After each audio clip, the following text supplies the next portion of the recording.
Andrew Blake had an alibi that seemed unbreakable. On the day his ex-girlfriend, Kelsey Brantley, was found dead, Andrew was miles away. Receipts, phone records, and friends all confirmed it. His digital footprint matched his story: coffee shop, gas station, grocery store, all time-stamped. Friends remembered lunch with him, their stories consistent. The police found no holes. Andrew was cooperative, grieving, and unwavering. Investigators looked elsewhere, but every lead circled back to Kelsey's quiet house. The alibi stood like a fortress, shielding Andrew from suspicion. But even the strongest fortresses can hide a secret door. Sometimes the truth waits in the shadows, just out of sight. The case seemed closed, until a single overlooked detail threatened to unravel everything. In the world of crime, even perfect stories can crack. And Andrew's was about to. The investigation was far from over. Just as investigators began to lose hope, a new voice emerged from the shadows.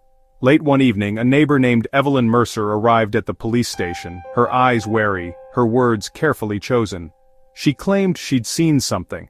Something that hadn't fit the quiet routine of Kelsey's street. Evelyn described a figure lingering near Kelsey's house the night she died. Not Andrew, she insisted, but someone else. A tall man in a dark jacket, pacing nervously near the gate. She remembered the time just after midnight, long after Andrew's alibi had placed him miles away. Evelyn's account sent ripples through the investigation, but Evelyn didn't stop there. She revealed that, in the weeks before the tragedy, she'd overheard fragments of heated arguments between Andrew and Kelsey through open windows. Their breakup, she said, was more complicated than anyone knew. There were tears, raised voices, and desperate pleas on both sides. Was Evelyn simply a concerned neighbor, or did she have her own reasons for coming forward now? Her story cast new light on Andrew's perfect alibi and Kelsey's final days. Suddenly, the fortress of certainty began to tremble. In every mystery, a new perspective can change everything, and sometimes, the most crucial witnesses are the ones who wait in silence, until the moment is right. Police found Kelsey Brantley's home undisturbed, her body on the living room floor. No signs of forced entry, no struggle, just her loyal dog Winston, calm beside her. The dog's silence suggested the killer was someone familiar. Kelsey's recent breakup with Andrew was fresh, and friends said he hadn't taken it well. Yet the scene offered no fingerprints, no DNA, no chaos. Just a pristine, unsettling quiet. Investigators were left with a victim, a grieving family, and a list of questions. The lack of evidence was its own kind of clue. The perfect order of the house masked the violence that had occurred. Suspicion lingered, but the case was at a standstill. The silence in Kelsey's home was deafening. The case was cold, until Kelsey's sister remembered the pet camera. Police accessed its cloud storage, hoping for a clue. The camera's audio revealed everything: the front door opening, Andrew's voice, Kelsey's surprise and anger. Their argument escalated, voices rising, then a sudden thud. Silence followed, broken only by Winston's whine. The digital witness had captured the final moments. Andrew was at the scene, not miles away. His alibi crumbled instantly. The pet camera, meant for a dog, had become the key witness. Technology had exposed the truth hidden in plain sight. The evidence was undeniable. Andrew's story was no longer airtight. The investigation reignited with new purpose. The perfect alibi was shattered. Investigators reviewed more footage and found Andrew in Kelsey's house the day before, tilting the camera away. He tried to hide, but the microphone kept recording. Confronted with the audio, Andrew's story fell apart. He admitted being there, but claimed he left Kelsey alive. A neighbor now recalled hearing a loud argument that morning, matching the timeline. Forensics found Andrew's fingerprint on the pet camera. The evidence was overwhelming. Andrew had tried to cover his tracks but failed. The fortress of his alibi was demolished. Technology and memory had exposed his deception. The puzzle pieces finally fit together. The truth was undeniable. With evidence mounting, the prosecution was confident until the autopsy revealed Kelsey died of a brain aneurysm, not violence. The cause was natural. No proof Andrew's actions directly led to her death. The legal case collapsed. Andrew's lies were damning but not criminal. Murder charges were dropped. Andrew walked free, forever under suspicion. Kelsey's family was left devastated, justice out of reach. The pet camera had revealed the truth, but not enough for a conviction. Technology exposed the lies but couldn't explain the fatal moment. The case remains a haunting mystery. Sometimes the truth is recorded, but justice is never served. The silence after Kelsey's death still echoes, unanswered. Just as the dust seemed to settle, a wave of new evidence swept in. The courtroom, once emptied, filled again with the echoes of witness statements, each one more unsettling than the last. Police transcripts revealed a neighbor's late-night call, audio dramatization, monotone. "I heard a loud thud, then, silence. It wasn't normal. I've lived here 10 years. I know their routines."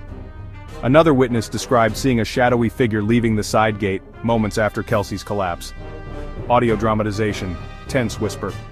"It wasn't Andrew. Too tall, too thin, moving quickly, almost like they didn't want to be seen." Detectives pored over the pet camera footage again.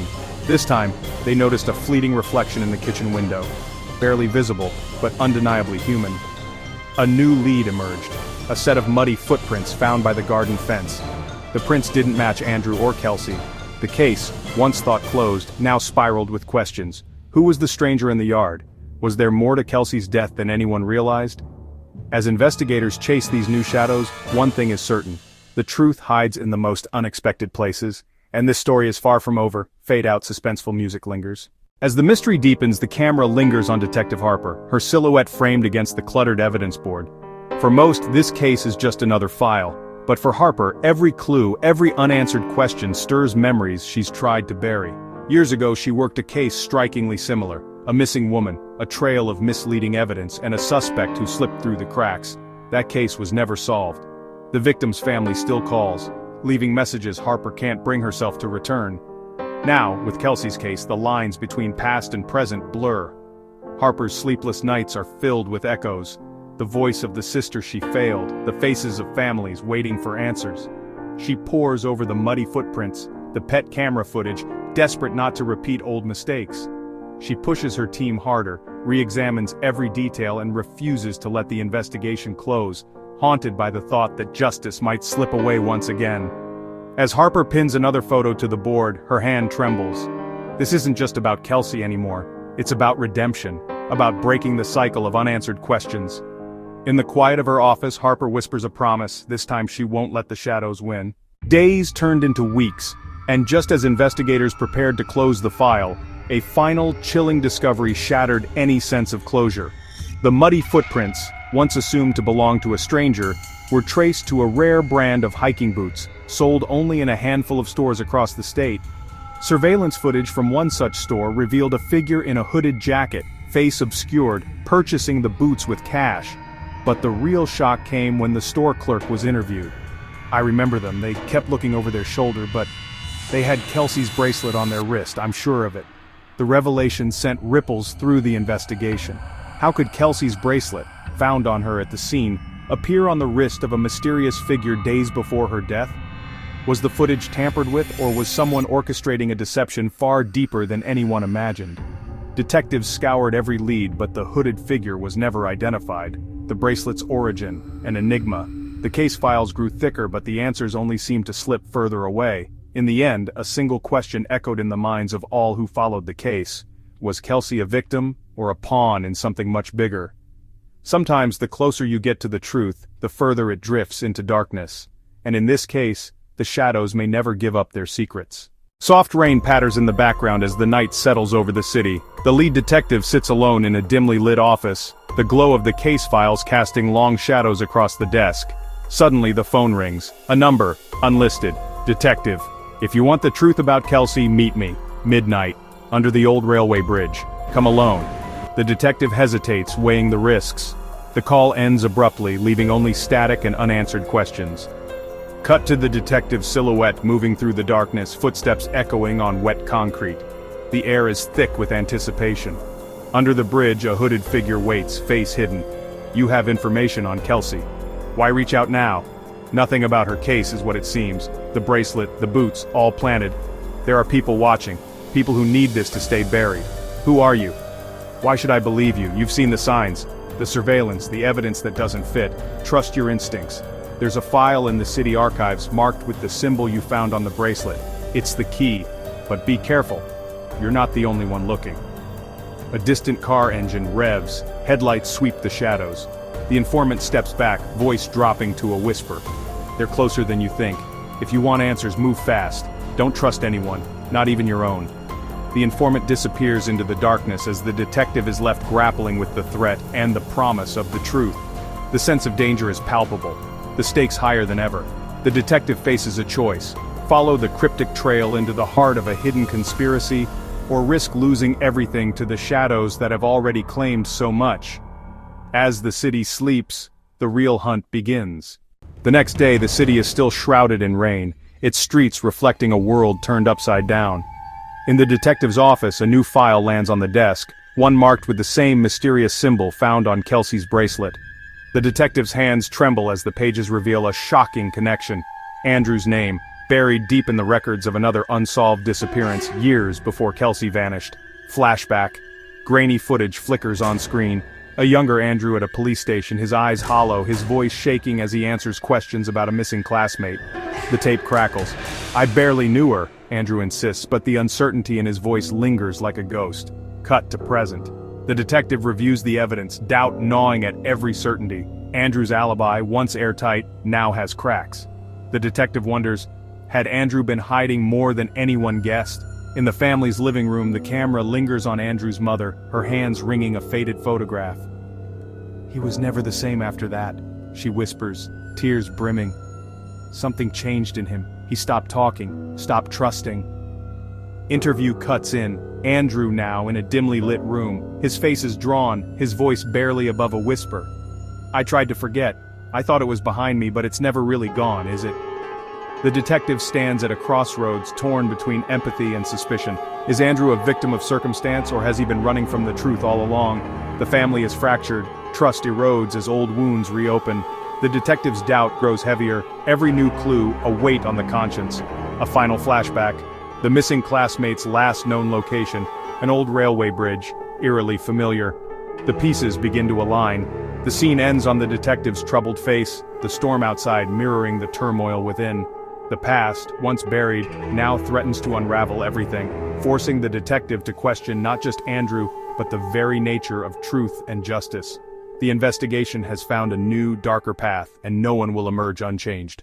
As the storm settles into a steady rhythm, the investigation takes an unexpected turn. In the background of every interview, every memory, one face has lingered unnoticed. Sarah, the quiet librarian, present at both Andrew's and Kelsey's schools. Her presence was always peripheral, her story never questioned. But tonight, as the detective pores over old surveillance logs, a pattern emerges. There, Sarah, seen speaking with Andrew outside the police station years ago. Another frame, Sarah, comforting Kelsey in the library a week before she vanished. The connections, once invisible, now glow with new significance. Cut to the detective's office. Files are strewn across the desk, timelines redrawn. The detective's voice is tight with realization. She was always there, always watching. Flashback, Sarah's gentle words to Kelsey. "Some secrets are safer left unread." Her gaze flickers, shadowed by something unspoken. Present day. The detective confronts Sarah in the empty library. She stands between shelves, her hands trembling over a stack of returned books. "You don't understand," she whispers, eyes darting. "I tried to protect them both, but the past," she falters. "The past has a way of finding you." A sudden revelation. Sarah was the missing classmate's older sister. The bridge, the bracelet, the symbol, they all trace back to her. Her secret grief has bound her fate to Andrew's and Kelsey's, twisting the narrative in ways no one had foreseen. The detective's world tilts. Every assumption, every theory must be questioned. The lines between protector and perpetrator blur. The investigation is no longer just about Kelsey's disappearance.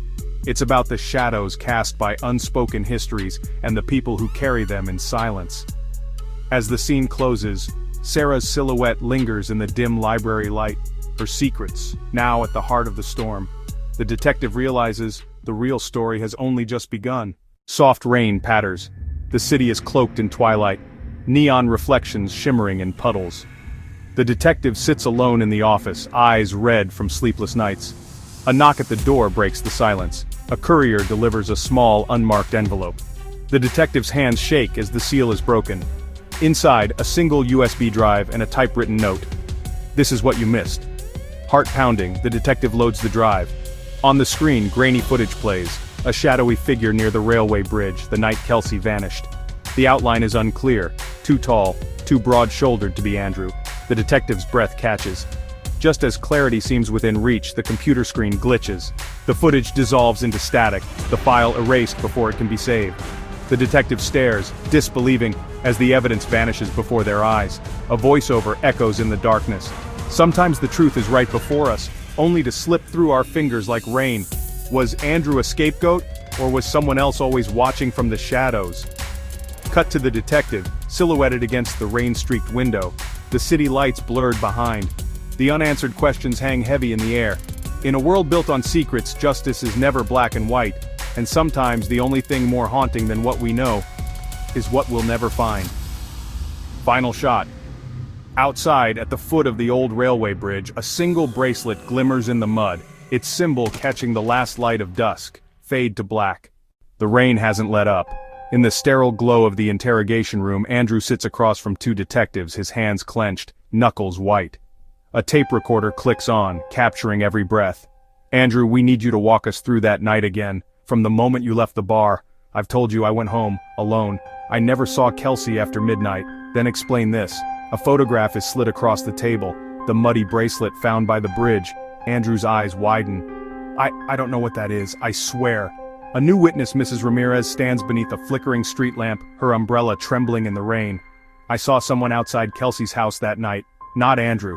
This man was taller, wearing a long coat, hat pulled low. He watched the house for nearly an hour. Crime scene technicians kneel in the mud near the railway bridge. One holds up a delicate antique pocket watch, engraved with unfamiliar initials. The detective's gloved hand turns it over, the gears ticking faintly. A transcript, a statement, an object out of place. Each piece deepens the mystery, twisting the narrative into knots. If Andrew is innocent, the real perpetrator still walks free. If not, the lies run deeper than anyone imagined. As the detective pores over the evidence, the weight of every contradiction presses down. Truth and deception blur, and the case threatens to unravel completely. In the shadows, answers wait, but so do more questions, each more dangerous than the last. Fade out on the pocket watch, its ticking echoing in the silence. The rain finally stops as dawn breaks, pale light seeping through the blinds of the interrogation room. Andrew sits silent, shattered by the weight of suspicion. The pocket watch, the muddy bracelet, the photograph, all laid out before him. The detective enters, holding a new file. There's been a development. A voice crackles from the speaker, a man's confession recorded in a late-night phone call.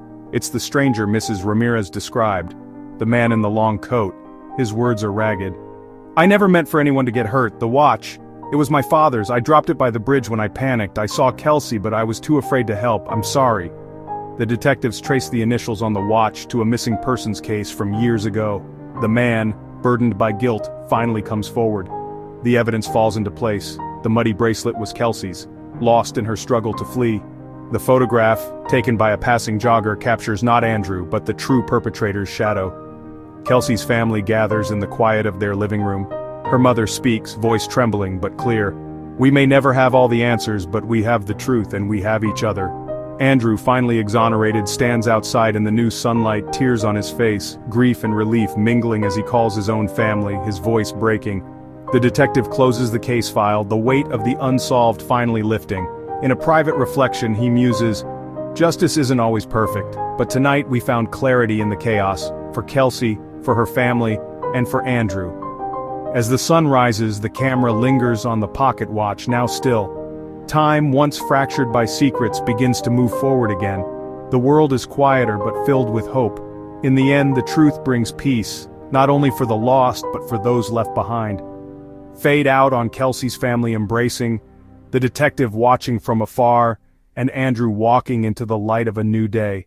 As the morning sun floods the old community hall, the main characters gather one last time. Andrew, the detective Kelsey's grieving family, and the man in the long coat, his hands trembling as he faces those he's wronged.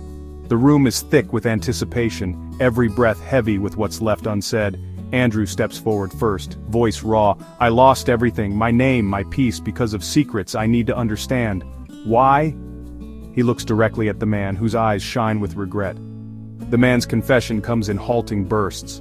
"I was scared. I thought if I ran, the past would stay buried, but it followed me here. I never meant for Kelsey to get hurt. I just wanted to forget." Kelsey's mother, her face etched with both sorrow and resolve, speaks up. "We can't change what happened, but we deserve the truth. All of it." The detective, no longer just an investigator but a witness to this reckoning, lays out the final pieces: the missing years, the tangled connections, the shared losses that led them all to this moment. There is anger. A father's voice shakes with pain. There is forgiveness. Andrew's sister steps forward, offering a hand to the man who upended their lives. And there is acceptance. Kelsey's brother, silent until now, finally breaks tears, streaming as he says, "We move forward, together." The confrontation is not violent, but it is fierce. Every emotion, rage, regret, hope, crashes and collides until only truth remains. The man in the long coat breaks down, apologizing to each person, his words a balm and a burden. As the tension ebbs, the group stands in a circle, the morning light illuminating their faces. There is no going back, but there is a path ahead, one built on honesty, hard-won trust, and the promise to remember Kelsey not just for what was lost, but for the strength she inspires in those left behind. The detective closes his notebook for the last time, voice soft. Sometimes justice is found not in punishment but in understanding. Today we found both. As the music swells, the camera pans out, a final silent embrace, a tearful smile, a lingering look at the pocket watch now resting in Kelsey's mother's hands. The story ends not with vengeance but with the healing power of truth fade to black.